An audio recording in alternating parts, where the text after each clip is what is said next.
چوتھی صدی ہجری میں خلافت عباسیہ اس قدر کمزور ہو گئی تھی کہ ایران کی وسیع سلطنت پر اس کی گرفت روز بروز کمزور ہوتی چلی گئی۔ صوبے خود مختار ہو گئے اور ہر ایک ایران پر اپنی جگہ بادشاہ بن کر بیٹھ گیا۔ سلطان غزنوی نے ایران پر اجتماعی حیثیت سے حکومت کے لیے بہت کوشش کی، لیکن ایک طرف تو ہندوستان پر لشکر کشی اور دوسری طرف خوارزم شاہی سے جنگ و جدال کے باعث اس کو اتنا موقع نہ مل سکا کہ وہ تمام ایران پر ایک حکومت قائم کر سکے۔ یہ تھا وہ دور اور سیاسی ماحول جس میں امام حجت الاسلام محمد غزالی رحمۃ اللہ تعالی علیہ نے طوس کے قصبہ غزال میں 450 ہجری میں اپنی آنکھ کھولی۔ آپ رحمۃ اللہ تعالی علیہ کے والد ماجد حضرت سیدنا محمد بن محمد رحمۃ اللہ تعالی علیہ شہر خراسان ہی میں اون کاٹ کر بیچا کرتے تھے، یعنی پیشے کے لحاظ سے دھاگے کے تاجر تھے۔ عربی میں کاتے ہوئے سوت کو غزل کہتے ہیں، اسی نسبت سے آپ کا خاندان غزالی کہلاتا ہے۔ ابھی آپ رحمۃ اللہ تعالی علیہ اور آپ کے بھائی حضرت سیدنا احمد غزالی رحمۃ اللہ تعالی علیہ کم ہی عمر کے تھے کہ 464 ہجری میں آپ کے والد محترم وصال فرما گئے۔ انتقال سے پہلے انہوں نے اپنے ایک صوفی دوست حضرت سیدنا ابو حامد احمد بن محمد رازقانی رحمۃ اللہ تعالی علیہ کو وصیت کی تھی کہ میرا تمام اثاثہ میرے ان دونوں بیٹوں کی تعلیم و پرورش پر خرچ کر دیجیے گا۔ وصیت کے مطابق ان کے والد گرامی کا سارا سرمایہ ان کی تعلیم و پرورش پر صرف کر دیا گیا۔ آپ رحمۃ اللہ تعالی علیہ نے ابتدائی تعلیم اپنے شہر ہی میں حاصل کی، جہاں کتب فقہ حضرت سیدنا احمد بن محمد رازقانی رحمۃ اللہ تعالی علیہ سے پڑھیں۔ 20 سال سے کم ہی عمر کے تھے کہ ایران کے مشرقی شہر جرجان تشریف لے گئے۔ وہاں حضرت سیدنا امام ابو نصر اسماعیلی رحمۃ اللہ تعالی علیہ کی خدمت میں کچھ عرصہ رہے، پھر اپنے شہر طوس لوٹ آئے۔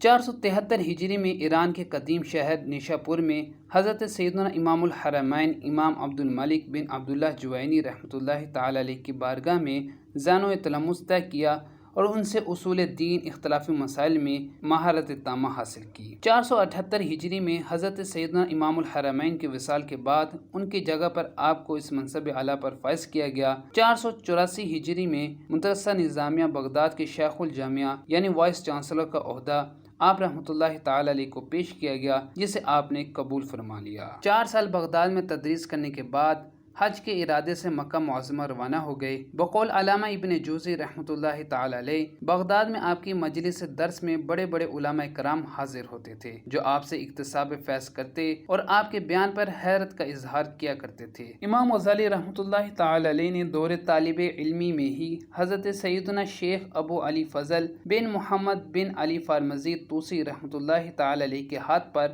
27 سال کی عمر میں بیعت کی۔ سلطان وقت اور ملک بھر کے علماء و فضلاء آپ کی علمی قابلیت کے قائل ہو گئے تھے، اور ایک وقت ایسا بھی آیا کہ بادشاہ وقت سے زیادہ امام صاحب کا سکہ لوگوں کے دلوں پر بیٹھ گیا۔ تمام علوم کی تکمیل کے بعد اولاً امام الحرمین، پھر مدرس اعلیٰ جیسے عہدوں پر متمکن رہنے کے باوجود آپ کو جس باطنی و روحانی سکون کی تلاش تھی وہ حاصل نہ ہو سکا۔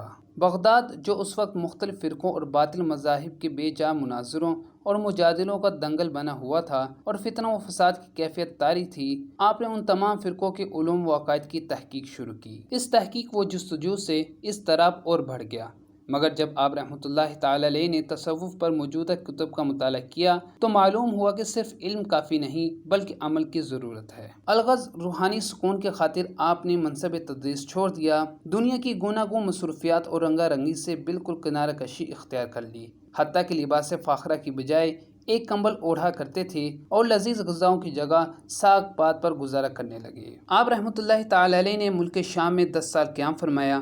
اسی دوران احیاء علوم الدین 4 جلدیں، جواہر القرآن اور مشکات الانوار وغیرہ مشہور کتب تصنیف فرمائیں، اور بالآخر اپنے آبائی شہر طوس واپس آ کر عبادت و ریاضت میں مصروف ہو گئے۔ اصول فقہ میں آپ کی اعلیٰ درجے کی کتاب المستصفیٰ 504 ہجری کی تصنیف ہے۔